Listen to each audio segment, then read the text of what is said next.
Hi. അല്ല ഇത്ര പെട്ടെന്ന് ഇവിടെ എത്തിയോ? ഇത്ര പെട്ടെന്ന് എത്തണ്ടേ? അല്ല എത്തണ്ടെന്നല്ല, ഇവിടെ മേൽപ്പാലത്തിന്റെ വർക്ക് എടുക്കല്ലേ. എല്ലാരും ഒരു മണിക്കൂർ 1.5 മണിക്കൂറൊക്കെ ബ്ലോക്ക് കുടുങ്ങിയിട്ട് ലേറ്റ് ആയിട്ടാ വരുന്നത്. ഞാൻ തന്നെ എത്ര പ്രാവശ്യം പെട്ടിട്ടുണ്ട്. നല്ല അടിപൊളി ബ്ലോക്കാണ്. മേൽപ്പാലത്തിന്റെ പണി നടക്കുന്നുണ്ട്. പക്ഷെ അതിനൊക്കെ ഒരു ട്രിക്ക് ഉണ്ട് മോനെ. പൊട്ടന്മാരെ പോലെ അവിടെ നോക്കിന്നിട്ട് കാര്യമില്ല. അതൊക്കെ ഉണ്ട് മോനെ. പറഞ്ഞിട്ട് വരാം റോഡിന്റെ കൂടെ. ആ ഒരു തരത്തില് പറക്കൽ തന്നെ, അല്ലാണ്ട് ഇപ്പൊ ഇത്ര പെട്ടെന്ന് ഇവിടെ എത്തുവോ? കാര്യം പറയും. കുറച്ചേരം നല്ല ബ്ലോക്കേനി. അപ്പോഴാണ് അലാറം അടിച്ച് ആംബുലൻസ് പോണ്. അപ്പൊ അതിന്റെ ബാക്കിലാണ്ട് കാച്ചി പിടിച്ച് ഞങ്ങള് 3-4 ആൾക്കാരുണ്ടേനി. അതുകൊണ്ട് സിമ്പിൾ ആയിട്ട് എത്തി. ഇനി ബ്ലോക്ക് വരുമ്പോ അതേപോലെ ആംബുലൻസ് വരണേന്നാ പ്രാർത്ഥന. സുഖായി. ഓ അങ്ങനെ.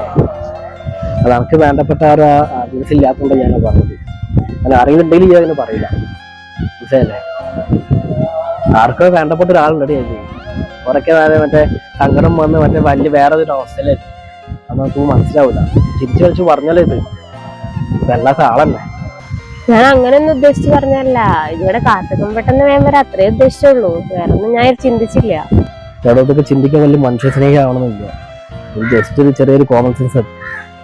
ഓക്കെ.